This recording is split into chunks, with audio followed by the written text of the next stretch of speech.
नमस्कार, टुडे न्यूजमा यहाँलाई स्वागत छ। म सरुलामा। न्यूज सुरु गरौं। पर्सामा भन्दा बढी धनुषामा संक्रमित भेटिएको सम्बन्धी प्रसंगबाट। कोरोना संक्रमणले पर्साको अवस्था बेहाल भएको छ। पर्सामा निरन्तर अत्याधिक संख्यामा कोरोना पुष्टि हुँदै आइरहेको थियो, तर आइतबार पर्सामा भन्दा धनुषामा बढी संक्रमित भेटिएका छन्। प्रदेश स्वास्थ्य निर्देशनालयका अनुसार यस प्रदेशमा आइतबार पछिल्लो 24 घण्टामा 98 महिला सहित 362 जनामा कोरोना पुष्टि भयो, जसमध्ये धनुषाका 113 र पर्साका 111 जना रहेका छन्। यस्तै सप्तरीमा 11, रौतहटमा 15, सर्लाहीमा 11 र बारामा 26 जना संक्रमित भेटिएको छ। धनुषामा सक्रिय संक्रमितको संख्या पनि हवात्तै बढेको छ। शनिबार दिउँसो 4 बजेको तथ्याङ्क अनुसार धनुषामा 403 जना सक्रिय संक्रमित थिए, तर आइतबार 122 सक्रिय संक्रमित थपिएर 525 पुगेको छ। सबैभन्दा बढी पर्सामा सक्रिय संक्रमित 1500 बढी छन्। प्रदेश नम्बर 2 मा सक्रिय संक्रमितको संख्या 2912 पुगेको प्रदेश स्वास्थ्य निर्देशनालयले जनाएको छ, जसमध्ये होम आइसोलेसनमा 2777 र संस्थागत आइसोलेसनमा मात्र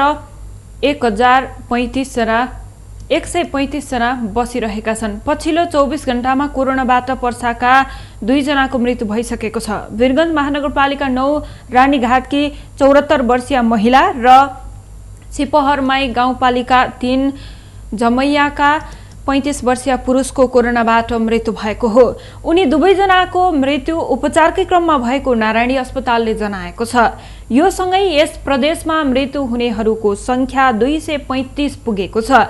सप्तरीमा 41, सिराहामा 26, धनुषामा 25, मोहत्तरीमा 21, सर्लाहीमा 15, रौतहटमा 11, बारामा 26 र पर्सामा सबैभन्दा बढी 69 जनाको मृत्यु भएको हो। पर्सामा मृत्यु भएका 1 जना भारतीय नागरिक छन्। आज मे महिनाको 3 तारिक अर्थात् विश्व प्रेस स्वतन्त्रता दिवस। यस वर्ष सार्वजनिक सम्पत्तिका रूपमा सूचना भन्ने नाराका साथ दिवस मनाइँदैछ। सन् 1993 मा संयुक्त राष्ट्रसङ्घको साधारण सभाले घोषणा गरेपछि युनेस्कोको आह्वानमा मे 3 मा विश्व प्रेस स्वतन्त्रता दिवस मनाउन थालिएको हो। कोरोनाको प्रभावको कारण भौतिक रूपमा सहभागी भई कार्यक्रम गर्ने अवस्था नरहे पनि डिजिटल संवाद, छलफल तथा सञ्चार माध्यममा सामग्री प्रकाशन प्रसारण मार्फत गरेर दिवस मनाइँदैछ। यसैबीच प्रेस स्वतन्त्रता सूचाङ्कमा नेपालले 6 स्थान सुधार गरेको छ। रिपोर्टर विदआउट बोर्डरले प्रकाशित गरेको प्रेस स्वतन्त्रतामा सूचाङ्कमा नेपाल अघिल्लो वर्ष 112औं स्थानमा रहेकोमा यो वर्ष 6 स्थान सुधार गरेर 106औं स्थानमा पुगेको हो। 180 देश समावेश रहेको रिपोर्टरका अनुसार छिमेकी देश भारत 142औं स्थानमा रहेको छ। नर्वे सबैभन्दा राम्रो प्रेस स्वतन्त्रता भएको देश बनेको छ।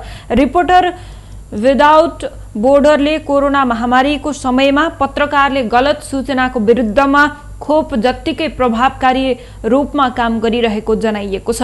महामारीको जोखिमका बीचमा पनि संसारैभरिका पत्रकारहरूले गलत सूचना रोक्न प्रयास गरिरहेको र सूचनाकै माध्यमबाट कैयौंको ज्यान जोगाएको पनि खबरमा उल्लेख छ। कोरोना भाइरसको संक्रमण बढ्दै गएपछि अति प्रभावित 41 जिल्लामा पूर्ण तथा आंशिक निषेधाज्ञा लागू भएको छ। तीमध्ये 30 जिल्लामा पूर्ण तथा 11 जिल्लामा निश्चित क्षेत्रमा निषेधाज्ञा लगाइएको हो। काठमाडौँ उपत्यकामा गएको 16 गतेदेखि निषेधाज्ञा भएको छ भने अरू 27 जिल्लामा पूर्ण र 11 जिल्लामा आंशिक निषेधाज्ञा लागू भएको छ। गृह मन्त्रालयका अनुसार काठमाडौँ, भक्तपुर, ललितपुर, बाँके, सुर्खेत, कास्की, कैलाली, पर्सा, दाङ, कञ्चनपुर, पाल्पा, चितवन, बर्दिया र रूपन्देहीमा जिल्लाभरि निषेधाज्ञा रहेको छ। यसअघि ठाउँ विशेषमा निषेधाज्ञा गरिएको बर्दियामा आजदेखि आउँदो 31 गतेसम्म पूर्ण रूपमा निषेधाज्ञा लागू भएको हो। बझाङ र बैतडीमा आज बिहानीदेखि निषेधाज्ञा लागू भएको छ भने अर्घखाँचीमा आज रातिदेखि निषेधाज्ञा लागू हुनेछ। त्यस्तै सल्यान, सुनसरी, जाजरकोट, रुकुम, पश्चिम डडेलधुरा, झापा, गुल्मी, प्युठान, उदयपुर, बझाङ, कपिलवस्तु, नुवाकोट, धनुषा, अर्घखाँची, बैतडी र दैलेखमा पूर्ण रूपमा जिल्लाभर निषेधाज्ञा लागू गरिएको छ। कास्कीमा निषेधाज्ञा भए पनि जोर बिजोर लगाइएको छ। कपिलवस्तु, नुवाकोट र धनुषामा भोलि बिहानदेखि तथा दैलेखमा भोलि रातिदेखि निषेधाज्ञा लागू हुने गृह मन्त्रालयले जनाएको छ। बागलुङ, दार्चुला, मोरङ, काभ्रे, गोर्खा, बाजुरा, मकवानपुर, कालीकोट, स्याङ्जा, रामेछाप र ताप्लेजुङमा ठाउँ तोकेर आंशिक निषेधाज्ञा लगाइएको छ। सरकारले कोरोना संक्रमणको संख्या काठमाडौँ उपत्यका तथा तराईमा 500 र पहाडी जिल्लामा 200 पुगे निषेधाज्ञाको निर्णय गर्ने अधिकार सम्बन्धित जिल्लाका प्रमुख जिल्ला अधिकारीलाई दिएको छ। प्रदेश सरकारले स्थानीय तहलाई दिने सरसर्त बजेट अझै उपलब्ध गराउन सकेको छैन। आर्थिक वर्षको 2.5 महिना मात्र बाँकी रहँदा पनि प्रदेश सरकारले स्थानीय तहलाई सरसर्त बजेट पठाएको छैन। प्रदेशका 136 स्थानीय तहको सरसर्त अन्तर्गत 1 अर्ब 12 करोड 10 लाख रकम प्रदेश सरकारले विनियोजन गरेको छ।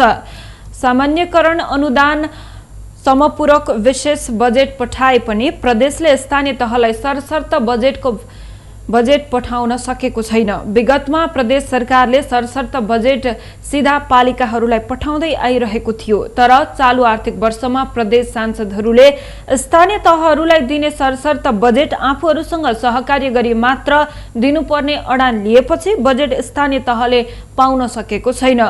चालु आर्थिक वर्षमा प्रदेश सरकारले महानगरपालिकालाई 2 करोड, उपमहानगरपालिकालाई 1 करोड 50 लाख, नगरपालिका र गाउँपालिकालाई 80-80 लाख सरसर्त बजेट उपलब्ध गराउने गरी बजेट विनियोजन गरिएको छ।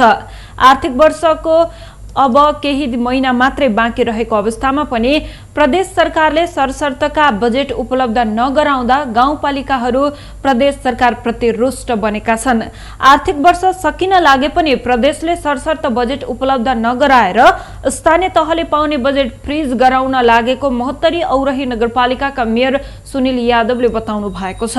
प्रदेश नम्बर 2 का नगरपालिका संघका उपाध्यक्ष तथा सर्लाही बलरा नगरपालिकाका मेयर अभय सिंहले प्रदेशका मन्त्रीहरूको असंवेदनशीलताका कारण सरसर्तका बजेट पालिकाहरूले पाउन नसकेको आरोप लगाएका छन्। मुख्यमन्त्री तथा सम्बन्धित आर्थिक मामिला तथा योजना मन्त्रीलाई पटक पटक ध्यान आकर्षण गराए पनि चासो नदेखाएको उनले बताएका छन्।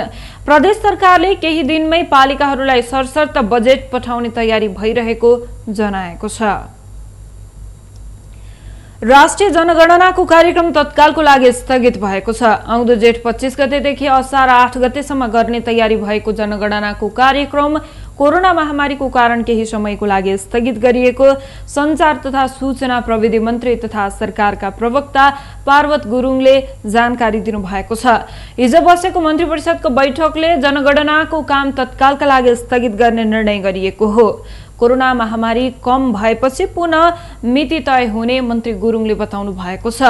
12औं जनगणनाको लागि देशैभरिको 43,000 गणक खटिएका छन्। अहिले गणक तथा सुपरिवेक्षकको लागि आवश्यक तालिम तथा सूचीकरणको काम चलिरहेको थियो। नेपालमा हरेक 10-10 वर्षमा जनगणना हुँदै आइरहेको छ। धनगढीमाई नगरपालिका 9 स्थित नयनपुर अस्पतालका स्वास्थ्य कर्मीलाई कोरोना संक्रमण भएसँगै अस्पतालको आकस्मिक बाहेक सबै सेवा बन्द गरिएको छ। अस्पतालमा कार्यरत एक चिकित्सकमा कोरोना पोजिटिभ पाइएपछि तत्कालको लागि अस्पतालको आकस्मिक बाहेक सेवा बन्द गरिएको हो। संक्रमित चिकित्सकको सम्पर्कमा आएका स्वास्थ्य कर्मी तथा कर्मचारीको कन्ट्याक्ट ट्रेसिङ गर्ने काम भइरहेकोले तत्काललाई अस्पताल सील गरी आकस्मिक सेवा मात्र सञ्चालन गरिएको धनगढीमाई 9 का वडाध्यक्ष प्रकाश योन्जनले जानकारी दिनुभएको छ। उक्त अस्पतालको आकस्मिक कक्ष बाहेक सबै कक्षमा तालचा लगाइएको छ। अस्पतालमा रोग निवारक औषधि छर्किएपछि पुनः सञ्चालनमा ल्याउने अस्पतालले जनाएको छ। कोरोनाको दोस्रो लहरपछि सिराहामा हालसम्ममा 61 जनामा संक्रमण पुष्टि भएको जिल्ला स्वास्थ्य कार्यालय सिराहाले जनाएको छ। सिराहाको गोलबजार नगरपालिका स्तरीय सीसीएमसीले साप्ताहिक हाट बजार बन्द गर्ने निर्णय भएको छ। आइतबार बसेको सीसीएमसीको बैठकले नगरपालिकाका विभिन्न ठाउँमा लाग्ने हाट बजार बन्द गर्ने निर्णय गरेको हो। अर्को निर्णय नहुन्जेलसम्मका लागि नगरपालिका भित्रमा कतै पनि हाट बजार लाग्न नदिने निर्णय भएको नगर प्रमुख देवनाथ शाहले जानकारी दिनुभएको छ। उहाँले कोरोना संक्रमण तीव्र गतिले बढिरहेकाले भिडभाड हुन नदिन साप्ताहिक हाट बजार लाग्न नदिने निर्णय गर्नुपर्ने बताउनुभयो। यस्तै सामाजिक रीतिरिवाज तथा परम्परा अनुसार विवाह र व्रतबन्ध जस्ता कार्य बढीमा 25 जनाको उपस्थितिमै गर्नुपर्ने निर्णय पनि गरिएको छ। साथै विवाह व्रतबन्धहरूको भोज भतेर जस्ता स्वास्थ्य मापदण्ड अपनाएर दिउँसै गर्नुपर्ने निर्णय सीसीएमसीले गरेको हो। यस्तै शहरी क्षेत्रमा पसल तथा अन्य व्यवसाय स्वास्थ्य मापदण्ड अपनाएर मात्र सञ्चालन गर्न र कोरोना रोकथाम तथा नियन्त्रण गर्न जनचेतना फैलाउने कार्य गर्ने निर्णय पनि गरिएको छ। सरकारले सोमबार मध्यरातिदेखि आन्तरिक हवाई उडान बन्द गर्ने निर्णय गरेको छ। आइतबार बसेको मन्त्री परिषदको बैठकले कोभिड-19 संकट व्यवस्थापन केन्द्र सीसीएमसीको सिफारिस अनुसार वैशाख 20 गते राति 12 बजेदेखि आन्तरिक उडान बन्द गर्ने निर्णय गरेको एक मन्त्रीले जानकारी दिएका छन्। त्यस्तै भारतबाट हुने सम्पूर्ण उडान स्थगित भएको छ भने ब्राजिल र दक्षिण अफ्रिकाबाट हुने उडान पनि बन्द गर्ने निर्णय गरिएको छ। अरू अन्तर्राष्ट्रिय उडान भने मापदण्ड पूरा गरेर कायम राख्ने ती मन्त्रीले बताएका छन्। हाल अन्तर्राष्ट्रिय उडानबाट नेपाल आउने व्यक्तिले 10 दिन क्वारेन्टिनमा बस्नुपर्ने नियम छ। देशैभर मौसम बदली भएको छ। हिजो अस्तिदेखि नै मौसम बदली भएको र आज पनि मौसम सफा नरहेको मौसम पूर्वानुमान महाशाखाले जनाएको छ।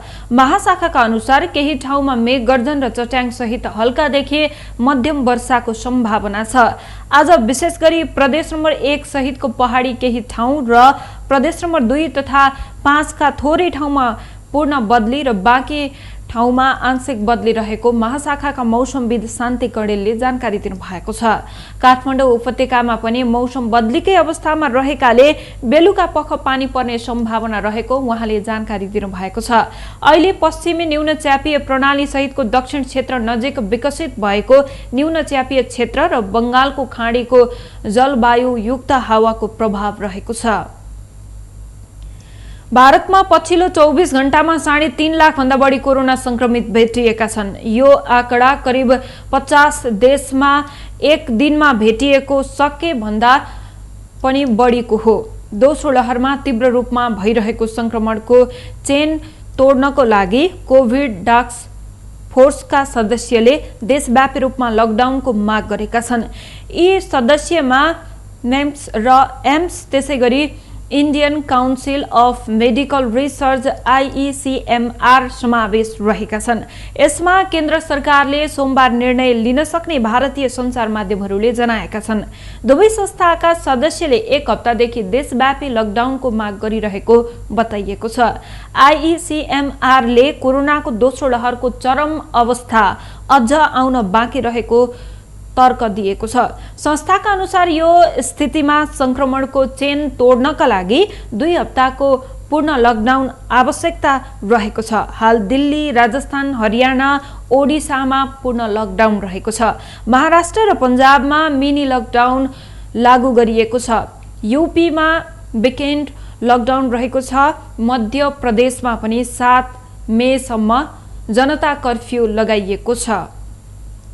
हवस् त, यसका साथै टुडे न्यूज अहिलेलाई सकियो। हाम्रो अर्को बुलेटिन लिएर पुनः उपस्थित हुने नै छौं। टिभी टुडे जनकपुर हेर्दै गर्नुहोला। नमस्कार।